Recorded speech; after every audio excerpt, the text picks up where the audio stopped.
So we're finally back after a few months, right, Lyra? Yep.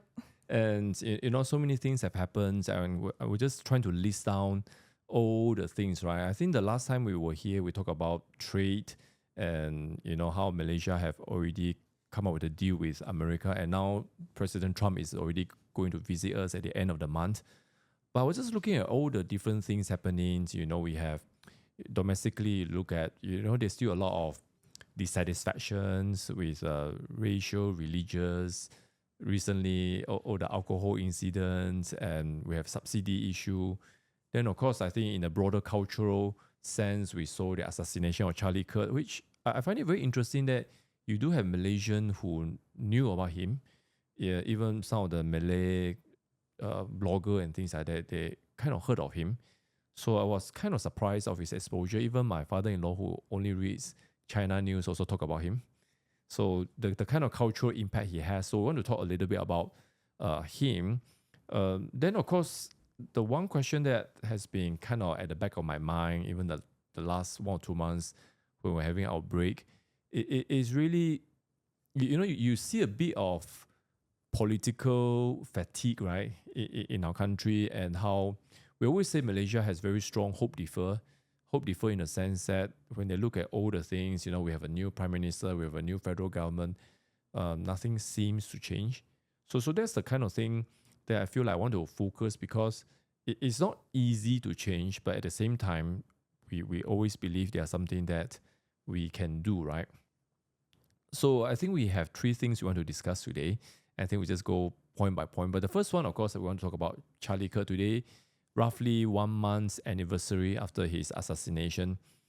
And it's very interesting how people kind of say he was killed for his faith, right? Because he was a Christian. But actually, I think he's really killed because he wanted to bring his faith, his belief into the public square. And by definition, that is what we call freedom of religion.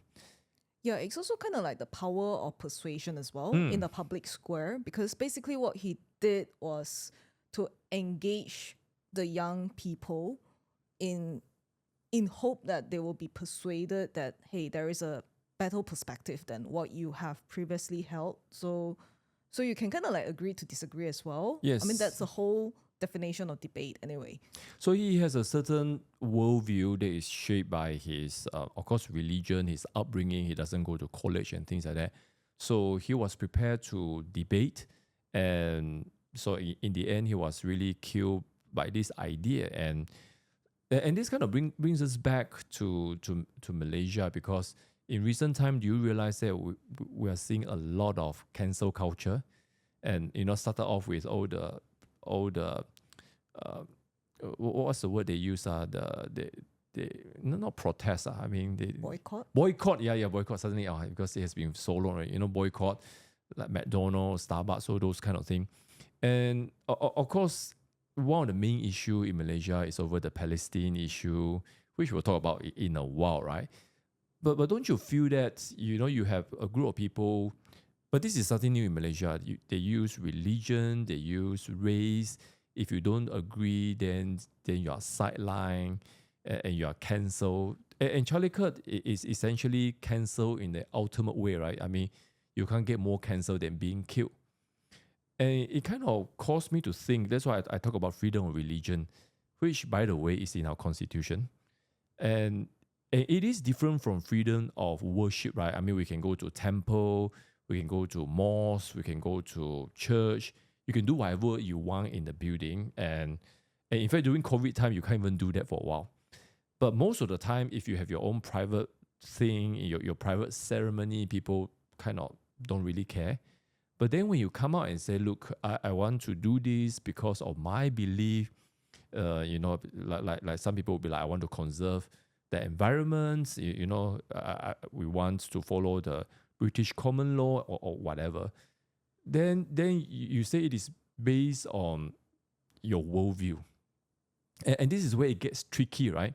Because, let's talk about a negative, maybe that's point number 2 actually. But it's like, do you feel like because of all the cancel culture and how Malaysia has been operating for a while, that it is difficult for people who are not of the main religion to kind of come out and say, this is what I believe and this is of course we already said earlier on in our discussion, it should be something that it doesn't break the law, it doesn't break the harmony, because that's the thing they use, right? That if you express yourself in a public square, you are creating this harmony.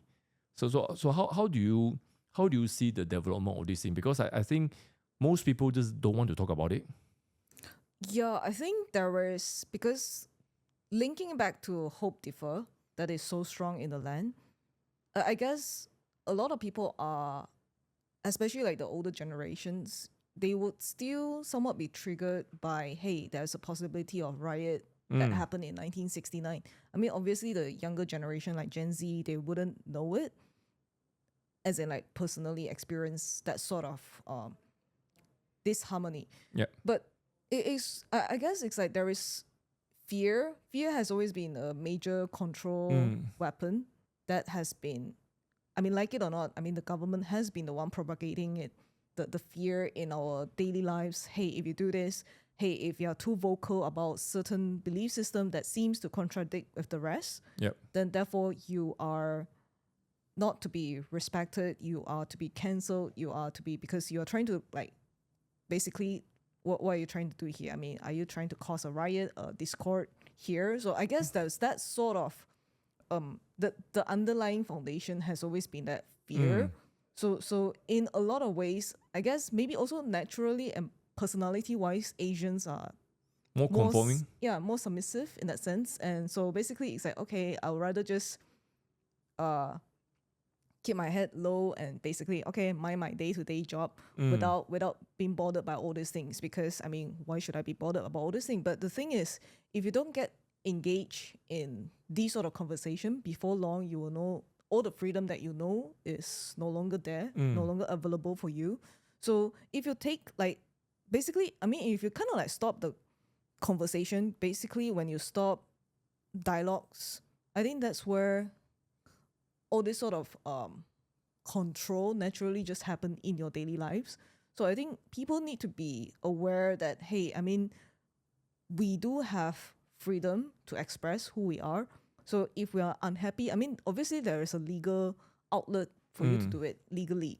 I mean, it's not like just because it's not favorable doesn't mean that you should keep your opinions to yourself. So I think, but the thing is, there's also a lot of snowflake syndrome in the nation as well. Like people are too scared to be offended. I mean, I have to be politically correct to say certain statement. I mean, if I can't be politically correct, so we don't say it. I mean, so I guess it's like that sort of thing.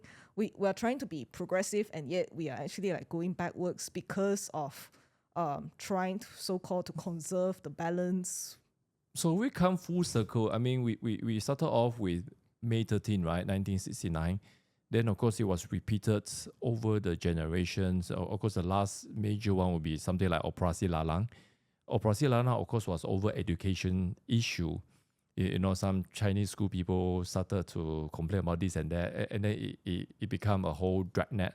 So then we come into the Gen Z, you know, which is supposed to be a couldn't care, don't care kind of generation. And yet, you make a very interesting point that they are maybe the most captured by political correctness.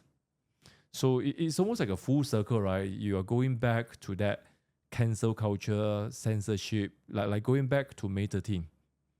So, but do you think that people, because I mean, we kept talking about like the effect of Donald Trump and things like that, and how he's coming out against mainstream media and things like that. So you do get people more vocal and more courageous now. I mean, just kind of segue a little bit. Remember, Prabowo, president of Indonesia, and he was like kind of, you know, he was like giving a greeting to Israel, and then there was even report that he wanted to visit, he wanted to go to Egypt, but then it was leaked out, and there was unfavorable response domestically, so he cancelled.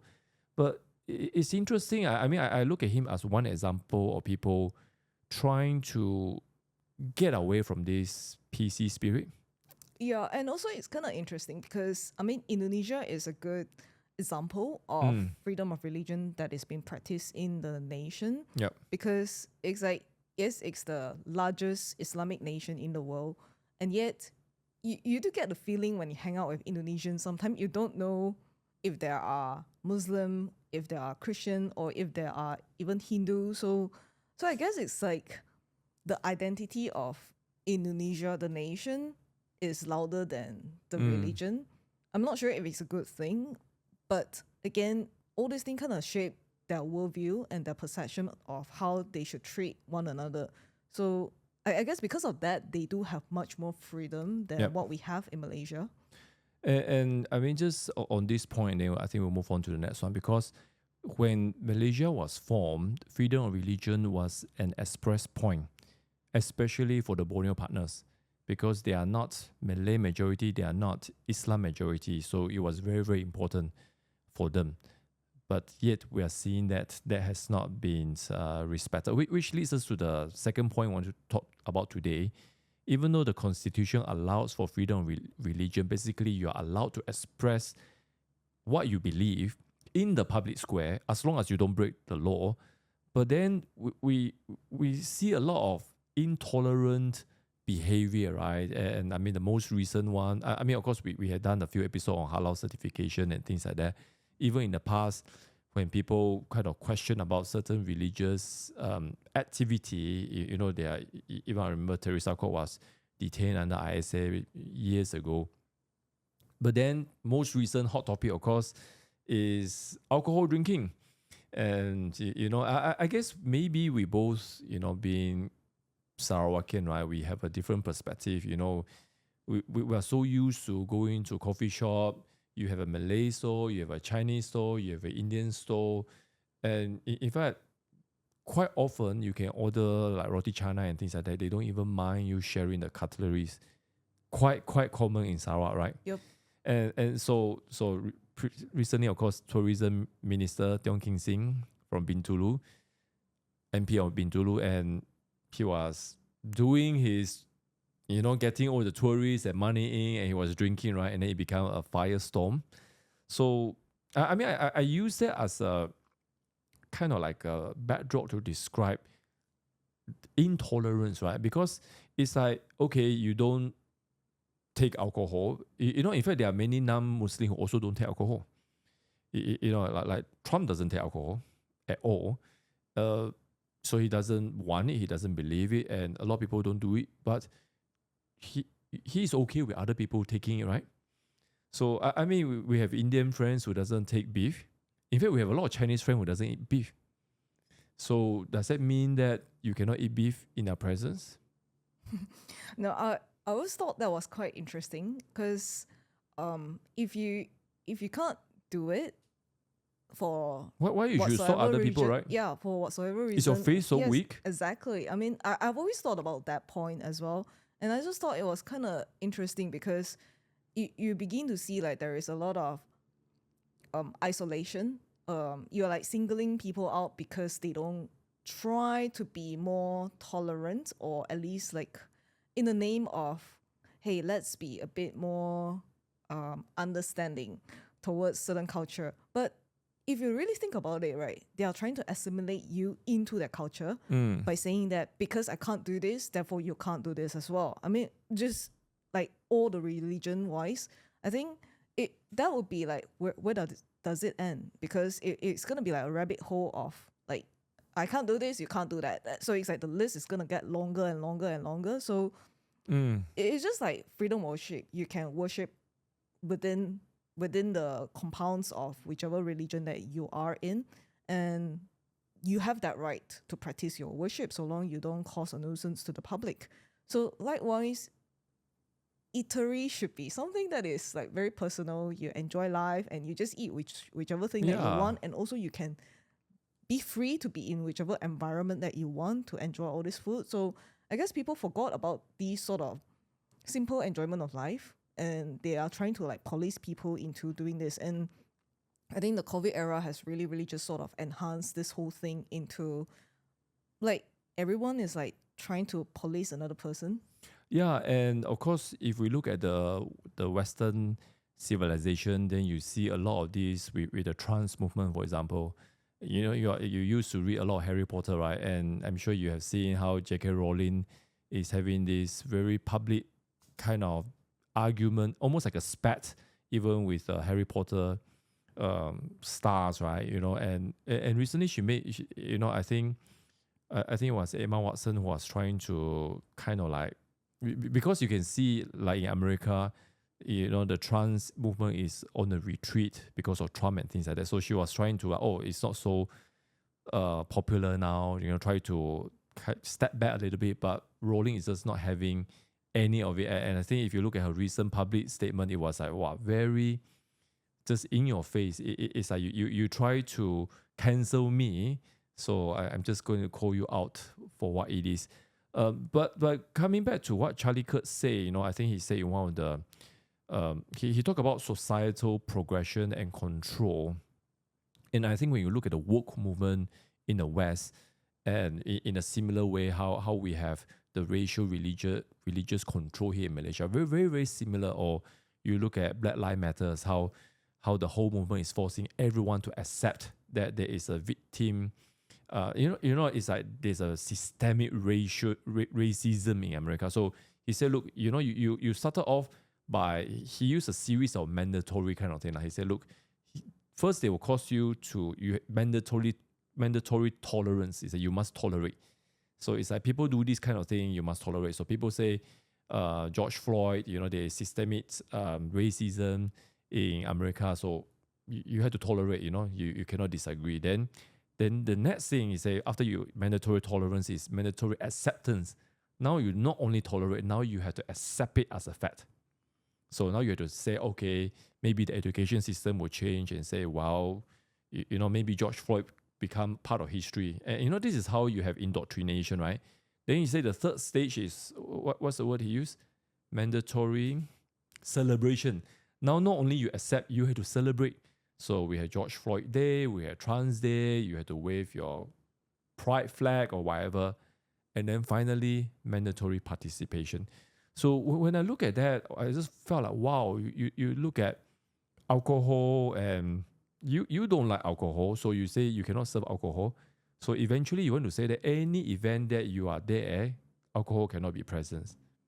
So did you see how it all spiral? Of course, it's from the usual suspect or the past PM people. And they even have a school reunion, right? School reunion, and they're like, why you serve alcohol? Hello, excuse me, all these people are not students anymore, man. Yep. They are like 30, 40, 50, maybe they're businessmen and things like that. Well, okay, maybe the argument is you use a school. But let me ask you, if a government rents you a place, do they have a right to tell you cannot do certain things like alcohol and things? I mean, I guess you can, but if you say that, probably nobody will rent from you. Yeah. I mean, you should just make it clear that's your rules and regulation.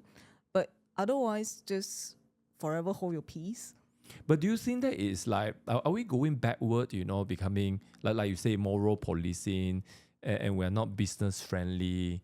You know, remember the US Trade Office called out our halal certification practice? One of the core point, right? Yep. And in fact, they are not even against halal certification. I think we said that a few episodes back. They were just saying, look, our halal certification is even more complex than Saudi, it's even more complex than UAE. And now you see there's some back working, but of course they are not releasing the detail lah. We haven't seen a formal deal. Maybe when Trump comes, they will sign certain things. But it's all business, right? It's all, you know, you compromise here, you compromise there. Yeah, I guess like Malaysians would like to think that we are being progressive. I mean, because even with the recent killing incident, the stabbing incident in a school, you have like a lot of these Western, I call it Western terminology because it's not commonly used here, like toxic masculinity and even like alpha male, like Andrew Tate, those sort of person. Like, oh, these youngsters watch the too bad much role of these. model. Yeah.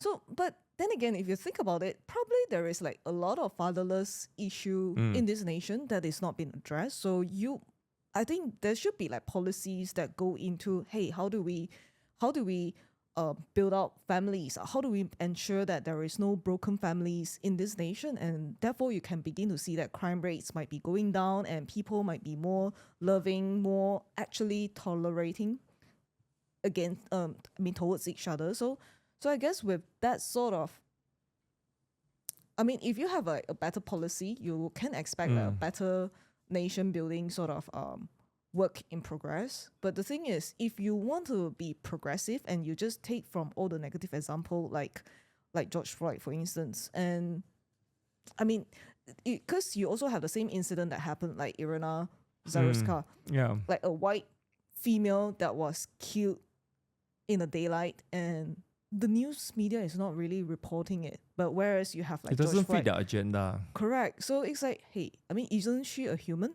So that sort of thing, I guess, when the things are not fitting, conforming to certain ideology in this nation or in whichever nation, then that's when people are being cancelled. I think that's not in the name of tolerant anymore. So people would like to say that, hey, I'm being tolerating here. I'm Actually, you're trying the to be most considerate. intolerant person. Exactly. And that's really, and I think it kind of leads us to the third point, the kind of Malaysia that we want, because I do feel like, with the boycott, with the recent alcohol kind of thing, with, like Prime Minister's obsession with Palestine, and, every time people question him about the whole matter, and he's just like so defensive. So it just, I think the word that you use just now is correct. There's just such a thickness of intolerance, but that is so bizarre because when we grew up, Malaysia is always described as multicultural, tolerant society, right? And we talk about alcohol, right? I remember someone showing me in the 70s, Guinness Stout. Recently there's the drama, right, House of Guinness, and Guinness Stout advertisement, they have a Malay lady drinking Guinness Stout. So this is in the 70s, or even 60s, So, but of course today people will be like, unthinkable and things like that. But how come, because we are not supposed to be an Islamic or closed off. We are a multicultural nation, and so and this is what Bridget Welsh, I think last year or the year before, she kind of put down a few different model of the kind of Malaysia we want, right? So there is the Islamist version, past version. There is a Malay supremacy version. There's a Borneo supremacy version, which is interesting. And we are both. We are not Borneo supremacy people, right? We consider the possibility, but I guess because we both married West Malaysian, so so we have a different perspective. But it's really because for me personally, going back to 1963, it was a good project, and we have not seen the fruits of this project. So I'm just my own feeling is more like we should give it more time. But if all the different idea that go against the original project, the Islam supremacies, the Malay supremacies, those are taking hold of, then I think you can't blame Sabah and Sarawak for saying goodbye, we don't want you anymore. Yeah. That it will come to that, It will come to that. Then of course I think what other model Richard Welsh mentioned, there's My Malaysia, right? Like you just makan everything, right? And there's a money centric, but then there is a multicultural one, which is one of the 6 options, which is what we want. There has to be compromises, there has to be tolerance, true freedom of religion, and we saw a measure of that in Sarawak. You can eat all the food you want. You can serve beef and Indian won't be offended. You can serve pork and Malay Muslim won't be offended. Those kind of things. But anyway, talking about all these things, what kind of Malaysia we want, and I think another big topic we always talk about is big government. And yesterday or a few days ago, remember there was the huge news, 16-year-old girl was stabbed, and I think after that, Prime Minister say, among other things, the cabinet had a meeting and they came out with 3 suggestions, which immediately I'm like, You just, I mean, when you see tragedy, normally government will take advantage and try to impose more control. Three things Prime Minister say: we need to have police in every school. It's like, can you imagine the kind of resources you need to put in? Then what else he say? Ban smartphone from under 16. I don't know, is he talking about school or everywhere? That's kind of unthinkable, right? Then social media under 16, which Australia already done, and things like that. So all these knee-jerk reactions, but what do you make of all these things? I mean, we come back to the very broad question already, like what do we want to see, and maybe you give us your reaction, and then a couple of things you think we can do. Well, I do like that you were saying about, hey, what sort of vision that we want for Malaysia, and then also, I guess we also need to deal with a single core issue in Malaysia, that is, we just like Big Brother so much. I mean, we are so accustomed to being told what to do. Yes, exactly. I mean, it's like people stop thinking for themselves. So it's like we try to jam out our minds with like, hey, it's just easier because government say, okay, there's only this much of rationing, that's it. There is only this much of control, that's it. So but the thing is, it's very similar as in with the stabbing incident. I mean, if you liken it with Charlie Kirk's assassination as well, a lot of the leftists will be very, very quick to say, hey, that's why we should have gun control. But what has that got to do with Charlie Kirk's assassination? Because, I mean, he was debating, he was basically practicing freedom of speech in the United States of America, and he was being assassinated for it. Yep. I mean, his voice is being silenced. And here you have someone who is perhaps a teenage boy that is infatuated with another teenage girl and couldn't control the rage. But again, all this control doesn't solve the root issue. So we kind of have to go back to the root issue, and parents shouldn't relinquish their authority to the government by saying that, okay, I mean, yes, for temporary measure, it's good to have police, but to what extent? I mean, I was telling David as well, I mean, are they gonna like install metal detector? I mean, I heard some school were doing that. Yeah, because I mean those the scanner type. I mean, yeah, because I mean in the UK you have knife violence. Yeah, are you gonna stop everyone from buying kitchen knives? So it's not possible. So all these measures are not workable. Then what will be then workable? I think it's like going back again. What's the main role of Department of Education? I mean, they should be, hey, I mean, we are all about healthy family. We are all about like, I mean, parents, you should be educated to take care of your kids and not like just, okay, everything teacher's fault. Everything the school is liable for my kids' growth. But the fact is, children also spend a lot of time at home. So that's where I think we have to know where we should draw the line and not just very happily give our control away. So to have like a successful Malaysia project, I do think we need to have like a reduction of government control intervention into our daily lives, where, hey, that's where your authority sits. And if you so happily give it away, why not just give everything away? Reduction, that's such a good word. And just now we're talking on the dinner table, right? That, how do we reduce big government? I mean, you think about that question, you're already like, wow, just such a massive headache, right? But I do agree. And I think moving forwards, we want to do more discussions, and how to do it, and the other things you mentioned, having your own critical thinking. If people don't want to think, that's the end already. I think somebody was saying, right, a lot of people will be like, oh, I just don't want to get involved with government and things like that. But somebody used to say, right, ask everyone, is like, do you wake up and eat every day? Then what kind of stupid question is that? Well, if you eat, you are involved in politics, because food and having put things on your table and things like that is a political issue. And we have to get, I just find in general the young people are, I talk to my children generation, they are like just oblivious, it's like, they're just like swiping the social media all the time. And every time me and she talk about government stuff, they're like, oh, boring. So I think we need to encourage people to know that it actually affects their future, affects their livelihood. And if they, do you agree if you start younger, is easier? Yeah, definitely. And you see some people in their 30s, 40s, and they want to learn about government. It's a bit tough, right? Your brain is a bit Yeah, I not mean, flexible Charlie already. Kirk started the whole Turning Point USA organization when he was 18. Yeah, it's mind blowing. And so I think that's one of the maybe it's one of the thrusts that we should be focusing on. But anyway, I think that's old. I mean, it's been a while, so we kind of don't want to go too in depth. But I think some of the issue that we outline here, we will try to unpack in the next few weeks. Hopefully, it will be more consistent for the rest of the year. Yes, we should. Okay, so I think that's all the time we have for now. All right. All right, see you again soon. Bye bye. Bye bye.